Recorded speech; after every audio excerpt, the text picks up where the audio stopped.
I'm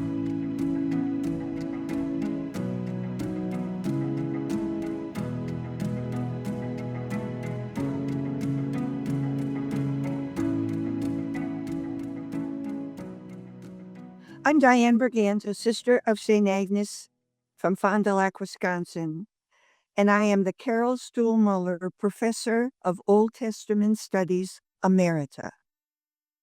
I've been invited to share a few reflections on the recent document written by Pope Leo XIV, Magnifica Humanitas. Our world is filled with attempts to seize control of markets and spheres of influence. Let me say that again. Our world is filled with attempts to seize control of markets and spheres of influence. So writes Pope Leo XIV in the conclusion of his first encyclical, Magnifica Humanitas. Throughout that document, he insists that humankind, that magnificent creature made in the image of God, is charged with bringing forth the reign of God within this world. But how is the responsibility to be accomplished? In the way our ancestors set up a Tower of Babel? Our generation faces a similar challenge in the guise of artificial intelligence. In robotics as well. How are we to benefit appropriately from these remarkable new discoveries? It was not uncommon for societies to erect tall structures securely grounded in the earth with their tops reaching for the heavens. Such structures often suggest direct access to heaven without the need of divine assistance. This was the error at Babylon. What is true of the tower might be true of contemporary technological capabilities as well. In both the ancient world and in the innovative technologies of artificial intelligence, extraordinary human performance can easily be erroneously overregarded. Human beings have a tendency of doing that. We find ourselves then striving to make a name for ourselves. We can certainly marvel at such engineering or technological feats we can accomplish if they enhance human ingenuity, not minimize it. An example of minimizing it, displacing workers with robots.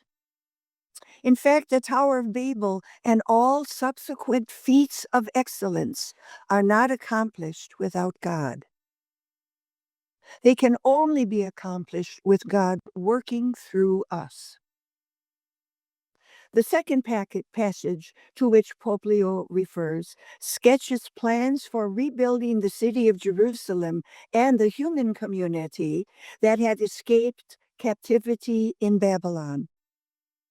A major concern of this rebuilding was the observance of strict liturgical purity. Priestly or royal lineage was required of those who participated in any way in this sacred project. Not everybody could help. Nehemiah and those involved in this sacred project held themselves in strict compliance with these regulations of what is called sacred purity.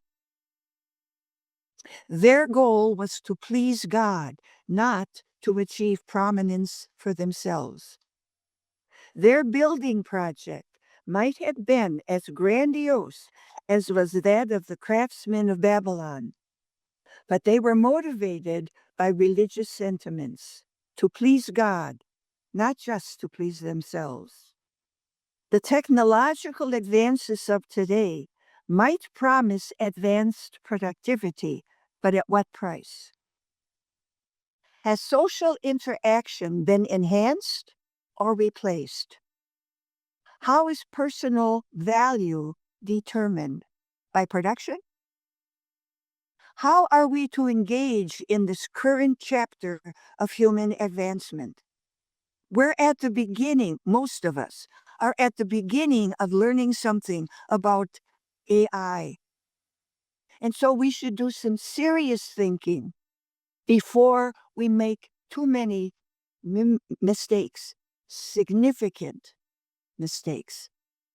So, how are we to engage in this current chapter of human advancement? Are we intent on fashioning a name for ourselves? Are we in a race to make sure that this country gets it before this country so that we can say we are the ones who got it? Or are we truly using it, or do we intend to use it in order to build a sacred city, in order to bring forth the reign of God? In we may not be responsible and controlling everything, but we are responsible for making significant decisions. How are we going to do this?